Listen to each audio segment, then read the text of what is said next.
دیکھو سارا جو مسئلہ ہے نا، ابھی ہم دنیا میں جو بھی انسان چل رہا ہے نا، وہ اپنی چاہت پہ چل رہا ہے، چاہت پورے کرنے کے لیے. ٹھیک ہے، آپ بھی چاہتے ہو کہ اپنی چاہت پوری ہو. ہوتا نا، ہر انسان سوچتا ہے میری تمنا پوری ہو، میں یہ چاہتا ہوں میں یہ پوری ہو. تو اللہ رب العالمین کہہ رہا ہے ہم سب سے مخاطب ہو کے، اے ابن آدم. ہمیں ابن آدم کیوں رہا؟ اے ابن آدم، ایک تیری چاہت ہے اور ایک میری چاہت ہے. ایک تیری چاہت ہے، ایک میری چاہت ہے. ہوتا تو وہی ہے جو میری چاہت ہے. اگر حوالے کر دے اس کے جو میری چاہت ہے، تو میں تجھے وہ بھی دے دوں گا جو تیری چاہت ہے. کہ مخالفت تو نے اس سے جو میری چاہت ہے، تو میں تھکا دوں گا اس میں تیری چاہت، پھر ہوگا وہ جو میری چاہت ہے. تو ہم اپنی چاہت کو اللہ کی چاہت میں ملائیں کہ میرا اللہ مجھ سے کیا چاہتا ہے. کہ اللہ مجھ سے، اللہ کا شکر احسان اللہ رب العالمین نے آپ کو اس عمر کے اندر اللہ تعالیٰ نے قبول کر لیا. ورنہ ہم جانتے ہیں ہمیں زندگی گزاری ہے اور اللہ کا کرم احسان ہے، اللہ اس کام میں لے کر آیا. تو یہ بہت بڑی دولت ہے کہ اللہ رب العالمین نے آپ کا تعلق قرآن سے جوڑا. قرآن جو ہے بہت قیمتی چیز ہے.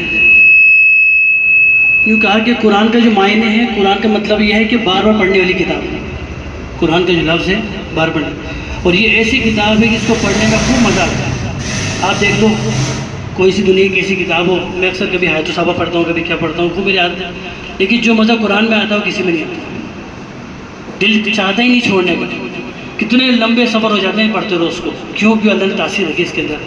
تو اصل حضرت فرماتے ہیں کہ دیکھو ایک نیت کریں ہم کہ ہم بادل ہیں، بادل ہمیں برسنا امت کے اوپر. امت پیاسی ہے، امت پیاسی ہے. ایسے ایسے لوگ ہیں جن کی 50 سال 60 سال ہو گئے، بیچاروں کلمہ یاد نہیں ہے، جن کو بیچاروں غسل یاد نہیں ہے، بہت ساری سی. تو اس لیے ہم نیت کریں کہ ہمیں بادل بننا ہے، امت بھی آگے پھرنا ہے. اور آپ کے ماں باپ بڑی امید رکھتے ہیں، آج میں بھی ایک امید رکھتا ہوں. تو ہم اپنی نیت کو درست کریں اور وہ دل سے پڑھیں. ایسا نہیں زبردستی والا ایک تھوپنے والا معاملہ ہے، وہ مجھے شروع سے ہی، کیونکہ ہمیں دل سے پڑھیں. اور دل سے پڑھو گے تو اللہ رب العالمین نے جو بتائی نا، بہت اچھی بات بتائی کھانے گیس کا. جس طرح گاڑی کے اندر گاڑی جو رہتی ہے پیٹرول سے، ماشاء اللہ چلاتے ہیں گاڑی بہت صحیح، اگر اس گاڑی کے اندر مٹی کا تیل ڈالیں تو گاڑی چلے گی، اس کا انجن ختم ہو جائے گا. اس لیے جب تک اپنا جو پیٹ کا معاملہ ہے یہ صاف نہیں ہوگا، تو اس لیے اپنے کھانے کے اوپر بہت دھیان رکھیں، بہت زیادہ کھانے کے اوپر، پینے کے اوپر. یہ ہمارا بہت ضروری ہے.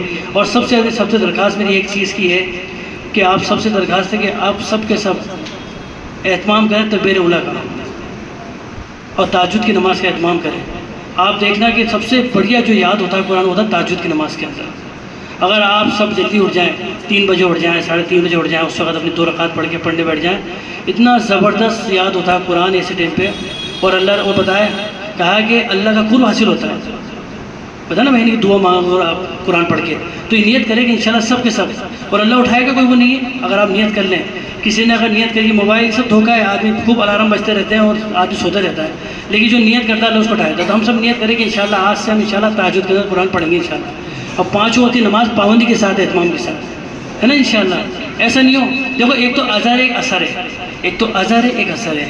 آپ نے نماز پڑھی، دوسری رکعت پکڑی، تیسری پکڑی، چوتھی پکڑی ہے، نوجوان نکل گئی، تو اثر تو ملے گا اس کا، اثر تو ملے گا.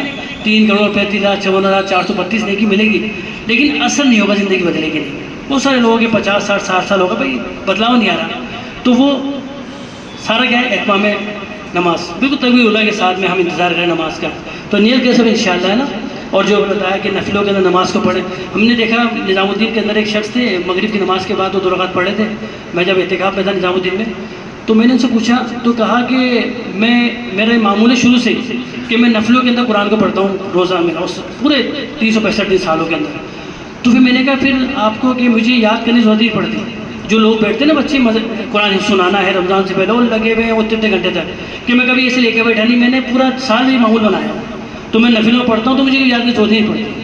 اب سوچو آپ، مجھے بڑی حیرت ہوئی کہ آدھے گھنٹے کے اندر انہوں نے 2 رکعت پوری کری، آدھے گھنٹے میں. میری 2 رکعت پہ لمبی پڑی، تو کہا میرا یہ معمول میں نے بچپن سے بنایا ہے.